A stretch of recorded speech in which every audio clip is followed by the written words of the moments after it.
Ya, bismillahirrahmanirrahim.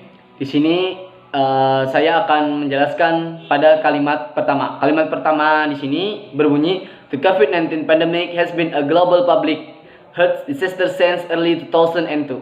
Nah, pada kalimat ini, menurut saya, kalimat ini itu termasuk pada simple present perfect tense, tapi di bagian nominal, yang berumuskan subject plus have or has plus been plus complement. Nah, di sini yang berlaku sebagai subjek yaitu the COVID-19 pandemic. Lalu ditambahkan has, lalu ditambahkan lagi been dan complement. Nah, complement di sini itu menurut saya yaitu a global public health disaster since early 2002. Lalu di sini ada juga tim signal dari simple present perfect itu sendiri yaitu since yang berarti sejak. Nah, simple present perfect tense ini digunakan menyatakan kejadian atau tindakan yang telah lengkap dilakukan atau terjadi pada periode waktu di masa lampau dan masih terjadi di masa yang sekarang, masih berlangsung. Baiklah, lanjut. Kalimat yang kedua itu, it is not only having an effect on public health description but also in many fields. Artinya, tidak hanya berdampak pada gangguan kesehatan masyarakat, tetapi juga di berbagai bidang.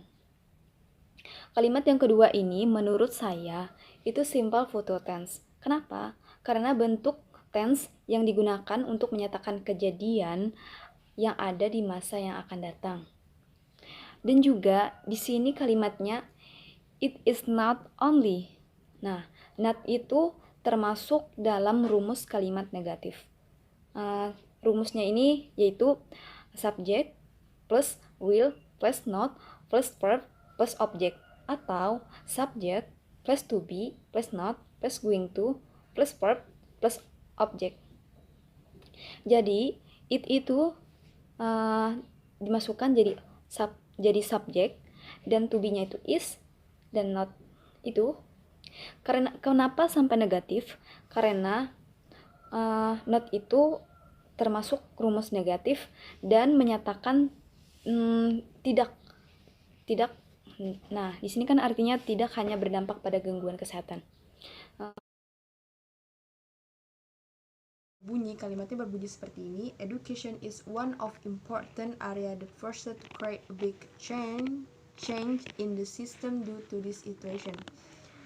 So menurut saya dalam kalimat ini terdapat simple present tense karena simple present tense itu biasanya digunakan untuk menjelaskan suatu fakta. Dan di dalam kalimat tersebut terdapat fakta yang dijelaskan, yaitu education is one of important.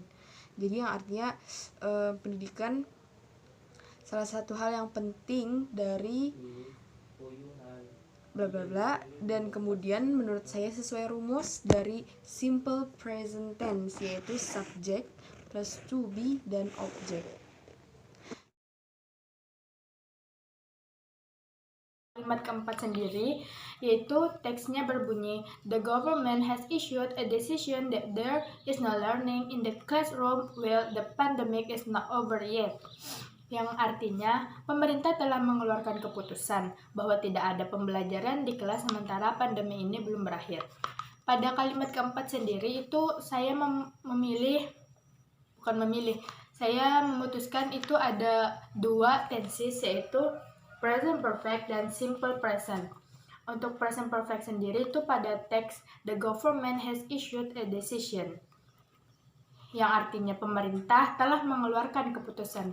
Kenapa saya memilih itu? Karena pada teks itu sudah ada seperti rumus present perfect, yaitu subject the government, kemudian ada has, kemudian ada verb to yaitu issued, kemudian komplementnya a decision.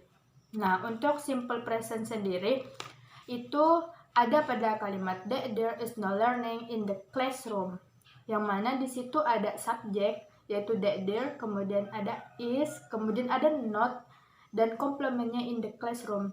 Nah, untuk yang ini simple presentnya adalah untuk yang kalimat negatif karena ada no.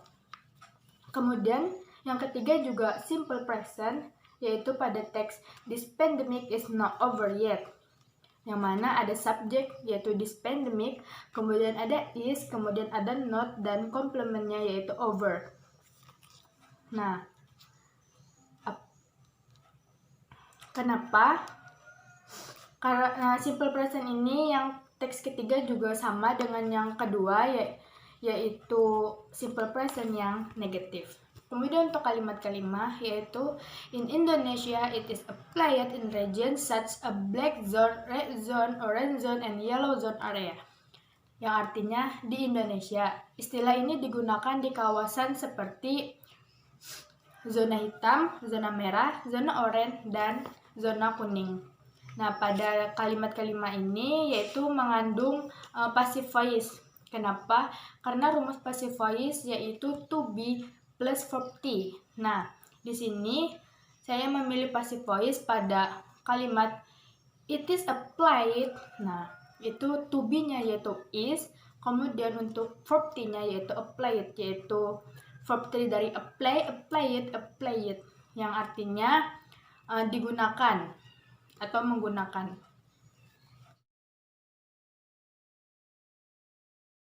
Yang keenam, jadi kalimat yang keenam itu termasuk apa? Termasuk tense apa? Nah, jadi kalimat yang keenam itu adalah therefore it is important to keep in mind that social distancing is one of the ways that can be applied to reduce virus spreading. Nah, menurut saya kalimat yang keenam itu termasuk present tense.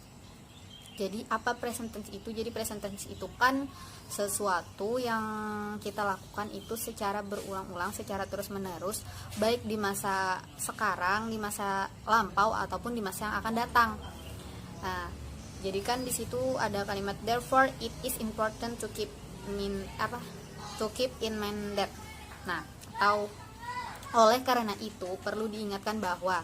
Nah, kalimat tersebut kan menyarankan pembaca untuk selalu mengingat bahwa social distancing itu salah satu cara mengurangi penyebaran virus. Nah, jadi pembaca itu harus selalu mengingat dan misal pembaca sudah menerapkan social distancing. Saat ini misalkan pembaca sudah menerapkan social distancing. Untuk lanjutannya social distancing itu harus tetap selalu diterapkan karena pandemi kan belum berakhir. Jadi social distancing itu akan selalu terus-menerus diterapkan. Itu.